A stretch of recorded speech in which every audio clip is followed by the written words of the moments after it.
6 வருஷம் எங்கள் சந்தோஷத்துக்காக எங்கள் கூட இருந்தான் கௌசி. இப்போ அவன் சந்தோஷத்துக்காக, வெளி உலகத்தை பார்க்கறதுக்காக, இயற்கையை ரசிக்கிறதுக்காக சார் போயிருக்காங்க. சந்தோஷமாக இருக்கட்டும். வீட்டில் அவன் இல்லாதது கஷ்டமாக தான் இருக்குது. கிச்சனில் அவன் ஒவ்வொன்றும் நின்று சாப்பிட்டுட்ருக்க, ஒரு இடமா நின்று சாப்பிட்டுட்ருக்கிறது, இது எல்லாம் குப்பையாக தான் இருக்குது. எதுவுமே நான் எதுவுமே க்ளீன் பண்ணல, எல்லாம் அப்படி தான் போட்டு வச்சுருக்கேன். பொரிகடலை அவனுக்கு ரொம்ப பிடிக்கும். அந்த மூடியெல்லாம் திறந்து தான் இருக்கும். எப்போதுமே மூடியெல்லாம் திறந்து தான் வச்சுருப்பேன், அவன் வந்து சாப்பிடட்டும் அப்படின்ட்டு. அடுத்து சீனி அவனுக்கு ரொம்ப பிடிக்கும். எள் அதுக்கு மேலேன்னு எப்போதும் நின்று சாப்பிட்டுக்கிட்டே இருப்பான். அடுத்து உப்புன்னா போதும் அவனுக்கு உயிர். நேராக வருவான், வந்து உப்பு மேலே நல்லா சாப்பிட்டுக்கிட்டு கொஞ்சம் நின்று போவான். அவனுக்கு உப்புன்னா போதும், அவ்வளோ பிடிக்கும். சேட்டை தானே உனக்கு.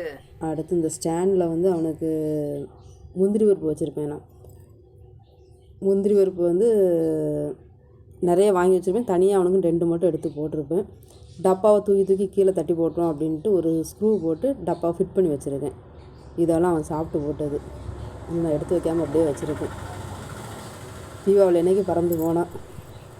இது கிச்சன் கதவில் நின்று தான் பேசிக்கிட்டே இருப்பான். 2 பேரும் பேசிக்கிட்டே இருந்து சமையல் பண்ணிகிட்டு இருப்போம்.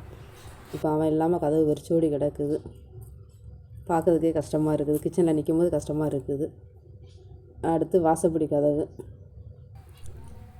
வாசல் கதவில் அங்கே தான் நின்றுட்டுருப்பான். நாங்கள் ரூமுக்குள்ளே இருந்தால் அவன் அங்கே தான் நிற்பான். அங்கேருந்து எங்களை பார்த்து எங்களை பேசிக்கிட்டே இருப்பான். இப்போ கதவும் வெறிச்சோடி இருக்குது. அடுத்து நூல்கண்டுன்னா போதும் அவனுக்கு. எந்த நூல்கண்டு எங்கே கிடந்தாலும் எடுத்து தூக்கி வச்சு அதை வச்சு விளையாண்டுட்ருப்பான். அதை கடிச்சு கொத்தி போட்டு நான் அவனுக்கு தெரியாமலே அவ்வளோத்தையும் எடுத்து ஒளிச்சு வச்சுட்ருப்பேன். நூல் எடுத்துட்டோம்னா நம்மளை கடிக்க வந்துடுவான். நூல் டப்பா எடுத்தோம்னா போதும். அதுக்காகவே நூல் டப்பாவெலாம் எடுத்து நான் ஒளிச்சு வச்சுருக்கேன். துணியை போட்டு மூடி வச்சுருக்கேன் நூல் டப்பா நான் தொட்டுட்டோம்னா போதும், என்னையை கடிக்க வந்துடுவான். இது அவ்வளோ அவன் கடிச்சு போட்ட நூல்கண்டு அப்படியே கிடக்குது. அடுத்து நான் தைக்கும்போது எப்போவுமே இந்த ஸ்டாண்டில் இந்த டப்பாவுக்கு மேலே தான் நிற்பான். டப்பாவுக்கு மேலே நின்று என்னை பார்த்துக்கிட்டே நிற்பான்.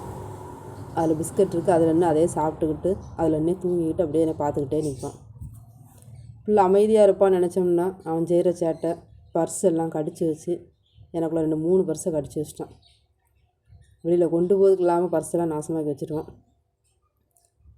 அடுத்து அவன் கூண்டு சாப்பாடு தினை இருக்குது, தண்ணி இருக்குது, எல்லாமே அப்படி இருக்குது. அதை சாப்பிட்றதுக்கு தான் ஆள் இல்லை. பார்க்கும்போது கஷ்டமாக இருக்குது. கௌசி நல்லா வெளியில் சுற்றிட்டுருப்பான். நல்லா சுற்றட்டும். அவனுக்குன்னு ஒரு ஃபேமிலியை உருவாக்கிக்கிட்டு சந்தோஷமாக இருக்கட்டும். கௌசி ஹாப்பியாக இரு, சந்தோஷமாக இரு. எங்களை பற்றி தேடாத, அக்கான்னு வெளியில் போய் கூப்பிட்டுட்ருக்காத. ஓகே, பாய்.